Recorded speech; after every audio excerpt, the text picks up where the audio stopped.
السلام علیکم۔ پاکستان کے اندر ایک رونق ہونا بڑے عرصے سے ہے کہ ان امپلائمنٹ ریٹ جو ہے وہ پاکستان کا بہت زیادہ ہے، لوگ بے روزگار ہیں، انہیں روزگار نہیں مل پا رہا۔ لیکن ہمارا مسئلہ یہ ہے کہ ہم لوگ صرف روتے رہتے ہیں، سوچتے نہیں ہیں کہ یہ مسئلہ کس وجہ سے ہے، کون لوگوں کا اس میں کردار ہے، کون لوگ اس کے ذمہ دار ہیں اس مسئلے کے۔ دیکھیں، کسی بھی قوم کے اندر، کسی بھی ملک کے اندر کوئی مسئلہ لانگ ٹرم چلتا ہے نا، تو اس کی ذمہ دار گورنمنٹ ہوتی ہے، اس کی ذمہ دار حکمران ہوتے ہیں اس ملک کے۔ تو سب سے پہلے تو ہمیں اپنے حکمرانوں سے پوچھنا چاہیے کہ یہ کیا وجہ ہے۔ تو ان کا بھی آگے سے رونا دھونا یہی ہوگا کہ پاکستان کی اتنی زیادہ آبادی ہے کہ ہم لوگ ہینڈل نہیں کر پا رہے، ہم لوگ نوکریاں جو ہے وہ پرووائڈ نہیں کر پا رہے، لوگوں کو روزگار دے نہیں پا رہے، ہماری اکانومی اتنی ویک ہے۔ تو ان سے پوچھا جائے کہ اکانومی اسٹرانگ کرنا کس کا کام ہے؟ عوام کو تو کوئی قصور نہیں ہے۔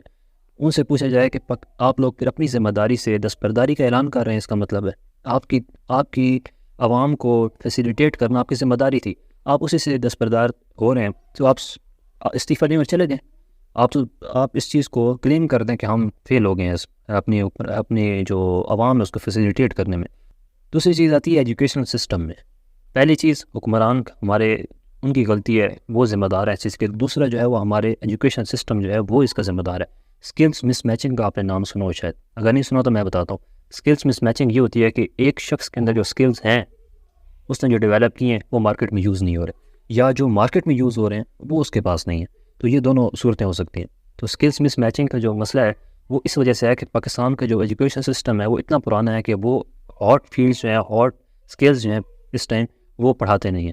پاکستان کے اندر کون سے اسکلز مارکیٹ میں اس ٹائم یوز ہو رہے ہیں، پاکستان کے مارکیٹ میں یا انٹرنیشنل مارکیٹ میں کیا کیا چیزیں یوز ہو رہی ہیں، کیا کیا چیزیں ان ڈیمانڈ ہیں، وہ ہمیں نہیں پتہ ہوتی۔ ایک اسٹوڈنٹ جو ہے وہ جاتا ہے یونیورسٹی میں، وہ پڑھتا ہے، بس اسکلز جو پرانے کسے پیٹے ہوتے ہیں وہ انہیں سکھا دی جاتے ہیں، جو کہ اب مارکیٹ میں یوز بھی نہیں ہو رہے ہوتے۔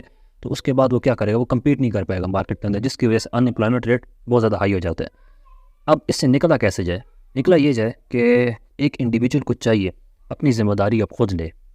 جو ہمارے ملک کے حالات ہیں، جو ہمارے ملک کے حالات انہوں نے کر دیے ہیں، اس کے بعد ایک انڈیویجول کی ذمہ داری، اپنی ذمہ داری خود لے، وہ اسکلز ڈیولپ کرے۔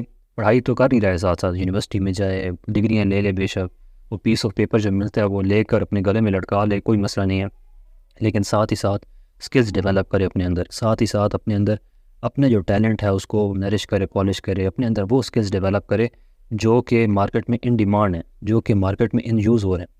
تو جب پھر وہ یہ کہ ہوگا کہ اپنی لوکل مارکیٹ میں بھی کمپیٹ کر سکے گا اور انٹرنیشنل مارکیٹ میں بھی کمپیٹ کر سکے گا۔ پھر جو ہے وہ ہم اس طریقے سے کوشش کر سکتے ہیں کہ ان امپلائمنٹ کا ریٹ جو ہے وہ کم کیا جائے، امپلائمنٹ ریٹ بڑھا دیا جائے۔ لیکن اگر ہم جس طرح کہتے ہیں نا کہ امام کے پیچھے اللہ اکبر، اگر ہم اسی طرح چلتے رہے تو پھر میں کہتا ہوں کہ جو تھوڑے بہت ابھی ہے نا امپلائمنٹ ریٹ، وہ بھی کم ہو جائے گا، جو کہ حالات چل رہے ہیں اس وقت۔ تو سب سے پہلے جو ہمارے اس چیز کے ذمہ دار ہے وہ گورنمنٹ ہے۔ دوسری چیز ایجوکیشنل سسٹم ہے۔ اس سے وجہ کیا ہوتی ہے کہ اس کے بعد اتنے زیادہ سوشل ایشوز اور بڑھ جاتے ہیں، کرائمز بڑھ جاتے ہیں، لوگوں کے اندر ڈپریشن اور انگزائٹی اور سٹریس لیول اتنا زیادہ ہو جاتا ہے کہ مینٹل النس کا وہ شکار ہو جاتے ہیں۔ تو یہ ساری چیزیں ختم ہو جائیں گی جب کہ امپلائمنٹ ریٹ ہمارا انکریز ہو جائے گا۔